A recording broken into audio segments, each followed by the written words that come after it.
You feel the shift before you name it. A subtle pull inward. A quiet ache behind your calm. A strange distance inside your own voice. Something moves in you, yet nothing around you has changed. It's not fear. It's not confusion. It's something deeper stirring. Something old. Something true. Something that wants to rise.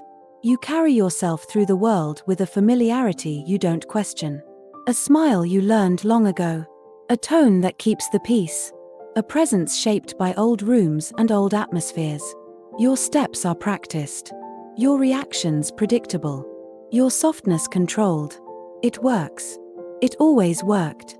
But now something in you pauses, as if your inner world no longer agrees with the outer one. You start noticing the dissonance in small ways. A silence that feels heavy. A moment where your breath doesn't fully enter your chest. A truth you swallow without thinking. A feeling that refuses to disappear. A tension under your ribs that seems to say, "Not this time." And you don't know what shifted, but you know you can't ignore it anymore. This is not unraveling. It's awakening. Carl Jung spoke of this moment like a soft earthquake. A moment when the surface self cracks just enough for the deeper self to breathe again. The split becomes visible. The performance grows thin. The truth beneath begins to push upward, asking for light, asking for room, asking for life. Your earliest patterns were formed long before you could speak. The body reads the world with a wisdom that precedes language. It scans the environment. It memorizes tones. It feels tension before it sees it. It knows when connection is fragile. It knows when expression is dangerous. It knows what softens conflict and what triggers storms. And slowly, without permission, it shapes a style of being. Not a mask. Not a role. A survival rhythm. A way of walking through life without breaking. A way of staying close to the people you needed.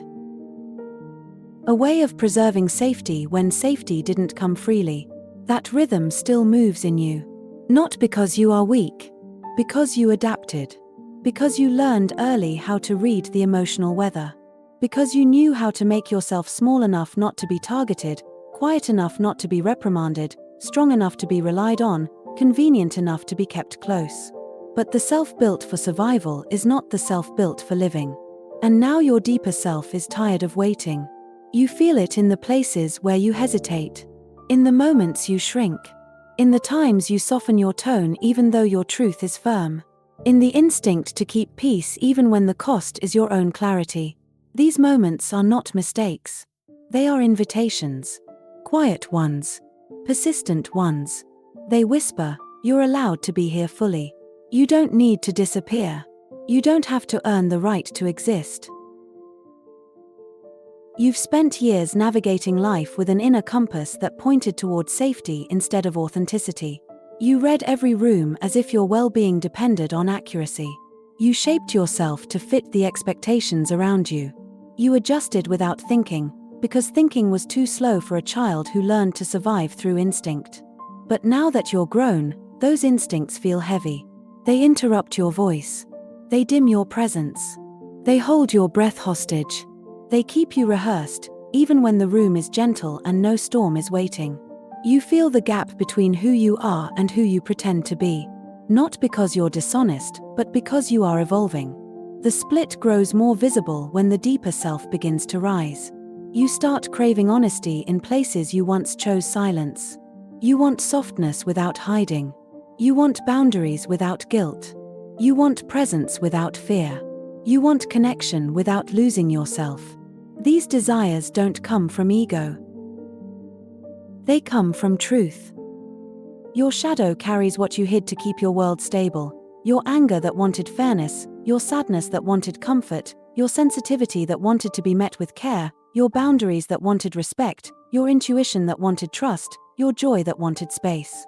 Not darkness. Only neglected parts. Waiting. Waiting for the moment you could hold them without collapsing. And that moment is now. Life pulls you inward not to punish you, but to unite you. To gather the scattered parts. To bring the hidden pieces home. To rebuild you from the inside out. You begin to notice the signs. A thought rises that you don't push away. A feeling lingers that you don't numb. A truth forms that you don't swallow. A boundary appears that you don't erase. A memory surfaces without breaking you.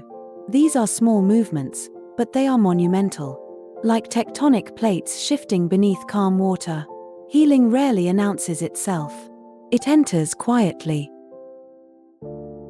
In moments where you pause instead of rush.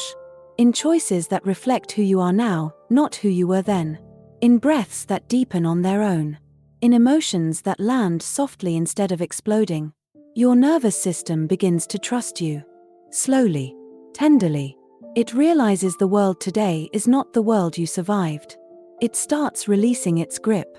It starts believing the present is safe. It starts allowing you to feel without bracing. This is the body's way of saying, I'm ready. I finally feel safe enough to let you in. You can live now, not just survive. And with that safety comes clarity. You start seeing people differently. You hear your own voice with new honesty. You sense your real boundaries forming, not the ones shaped by fear. You recognize your needs not as demands, but as truths. You feel your intuition guiding you with a confidence you forgot you had. The old identity begins to loosen. Some friendships feel misaligned. Some habits feel heavy. Some roles feel impossible to continue. Some things you tolerated quietly now press against your spirit. You can't shrink without feeling it anymore. You can't pretend without consequences. You can't silence yourself without discomfort. This is growth. This is alignment. This is the beginning of wholeness. You no longer walk into rooms searching for danger. Your body stops rehearsing excuses before speaking. You stop apologizing for taking up emotional space. You stop toning down your depth to make others comfortable.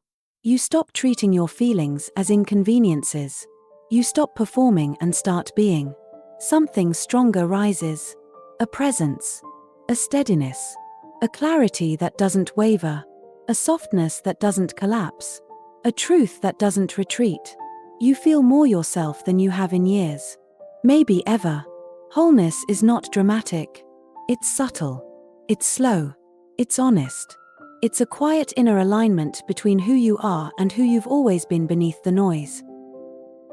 And then one day you feel it. A moment of stillness. A sense of arrival. A soft recognition. Your inner world and outer world finally touch. You are not split anymore. You aren't performing. You aren't bracing. You aren't shrinking. You aren't apologizing for your depth. You're simply here. Present. Rooted. Awake. Whole. This isn't collapse. It's convergence. Not falling apart. Falling inward. Into truth. Into alignment. Into the self that waited beneath every version you had to become. If this message reached you, take a moment to like and subscribe. It helps this work reach others who still feel trapped inside quiet inner walls. Thank you for being here with me. Take care of your heart. And may love always guide your path.